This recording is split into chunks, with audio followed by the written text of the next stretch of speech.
Müsahibin Viza hüquq firmasının təsisçisi Aslan İsmayılovdur. Siz aprelin 14-də Xətai rayonunda yanğın baş verən zaman binaların plastik üzlüklərinin təhlükəliliyi ilə bağlı hökumətə müraciət edibsiniz. Cavab nə olubdur? Heç bir cavab almamışam. O müraciətim 10 apreldə Xətai rayonunda Məhəmməd Hadi küçəsində baş vermiş yanğınla bağlı idi. Bir müddət mən gözlədim ki, o baş vermiş yanğınla bağlı hüquq mühafizə orqanları bir münasibət bildirəcəklər. Amma çox təəssüf edirəm ki, 200 manat rüşvət alan müəllimlə bağlı, 10.000 manat yeyinti mənimsəmə eləyən iş icraçısı ilə bağlı baş prokurorluq həmişə bəyanat yayıbdır. Bu hadisəyə həmişə münasibət bildirmədi.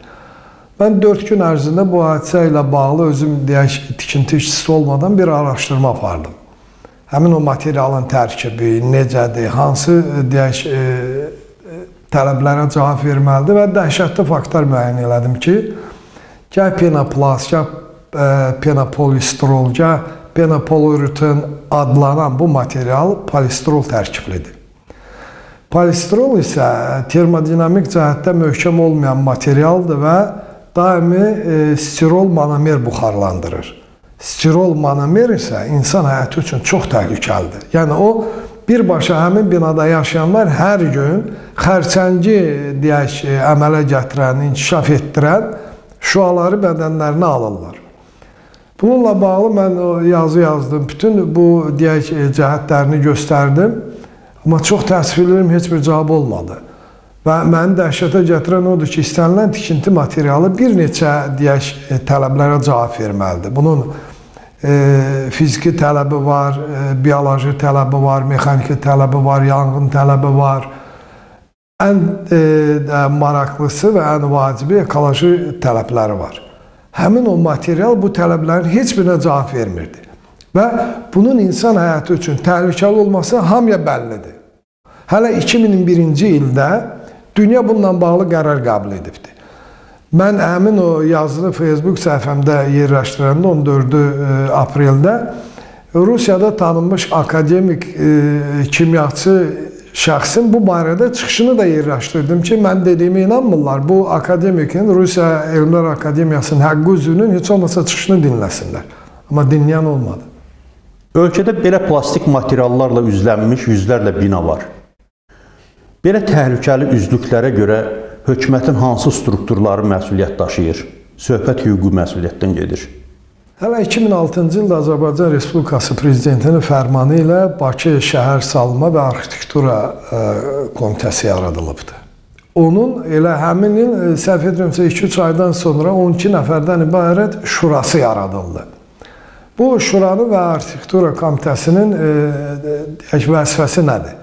Bakı şəhərində binaların yerləşdirilməsi, onların təmiri, gələcəkdə tikintisi, insanların asudə yaşamasını təmin etmək, bütün bu tələblərə cavab verilməlidir. Yəni, bu üst qurumda olandır. İstənilən, deyək, binada hər hansı bir tikinti, ya yenidən qurma işləri aparılarsa da, hökmən bu barədə layihə smeta sənədləri lazımdır. Layihə smeta sənədləri Bakı Şəhər İcra Hakimiyyəti tərəfindən təsdiq olunur. Ondan sonra Fövqəladə Hallar Nazirliyinin deyək, bir neçə strukturları var. Tikintidə təhlükəsizlik, yanğından təhlükəsizlik, icra hakimiyyətinin özünün nəzdində bir neçə şöbələr var. Bunlar hamısı ona cavabdehdir. Və onlar hamısı onun deyək, həyata keçirilməsində bu günlərin Bakı İcra Hakimiyyətinin başçısı, deyək, başqa icra hakimləri deyirlər ki, bizim ona aidiyyatımız yoxdur. Necə ola bilər? Yəni, necə ola bilər? Ola bilsin, o səlahiyyətini yerinə yetirmir, cinayət məsuliyyəti daşıyır. Amma bunu bütün insanlar bilir. Bilir nədir? Birinci növbədə bunun deyək, baş prokuror, bu günə hesab edirəm ki, məsuliyyət baş prokurorun üzərindədir. Ona görə ki, mən sıradan bir vəkil kimi ona qarşıda gələcək təhlükələr barədə yazmışdım. Həmin yazımda qeyd etmişdim ki, bu dəfə bəxtimiz gətirdi, insan tələfatı olmadı. Mən milyonları qoyuram qırağa. Gələcəkdə tələfat olacaqdır. Özdən dəhşətlisi odur ki, həmin deyək, qaplamalar payız qış aylarında oldu. Həmin o polimer stirol tərkibli material, onu kənar müdaxiləyə ehtiyac yoxdur. O özü isti hava şəraitində buxarlanır və isti hava şəraitində öz-özünə alışa bilər. Və onda həmin o 14 aprel yazımda yazmışdım ki, heç bir kənar müdaxilə olmadan havalar qızanda Bakı alova bürünəcəkdir. Bunun qarşısını almaq lazımdır, özü də təcili. Buna fikir vermədilər. Ən dəhşətlisi nədir? Bütün o hüquq mühafizə orqanları, mən 100% əminəm ki, hamısı bunu bilirdi. Sadəcə bu işdə cavabdeh olan şəxslərin hamısı bu və ya digər formada bu işdən yararlanıbdır.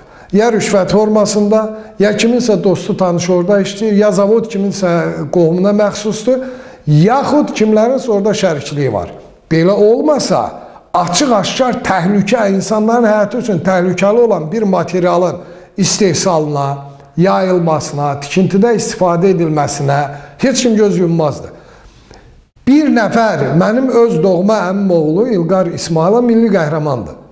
Onun anası 2 metr eni, 2 metr uzunu, 1 metr enində olan balkonunu təmir etmək istəyirdi. Bütün rayonun icra başçısının müavini, baş memar hamısı oraya tökülmüşdür. Hamı bilir ki, şəhərdə bir daşı daş üstünə qoymaq mümkün deyil.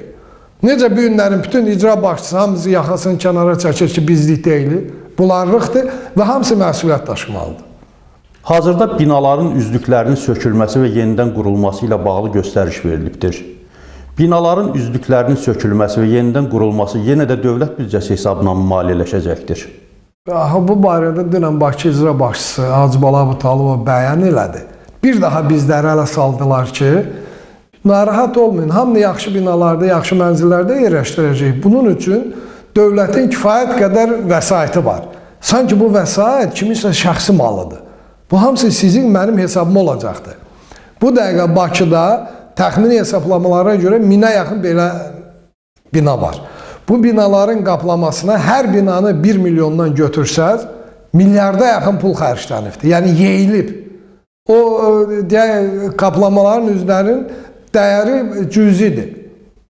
Amma onları hansı qiymətlərlə büdcəyə oturdublar? Sənin, mənin, milyonların hansı pulunu oğurlayıblar? Və uğramaqda da davam edəcəklər. Sökülməsi də bizim hesabımız olacaq. Bir dəfə oğurladılar, tikdilər. Bir dəfə oğurlayacaqlar, sökəcəklər. Yenə oğurluq pullarla, bizdən oğurlanan pullarla insanları yerləşdirəcəklər. Hələ insanlara minnət də qoyacaqlar.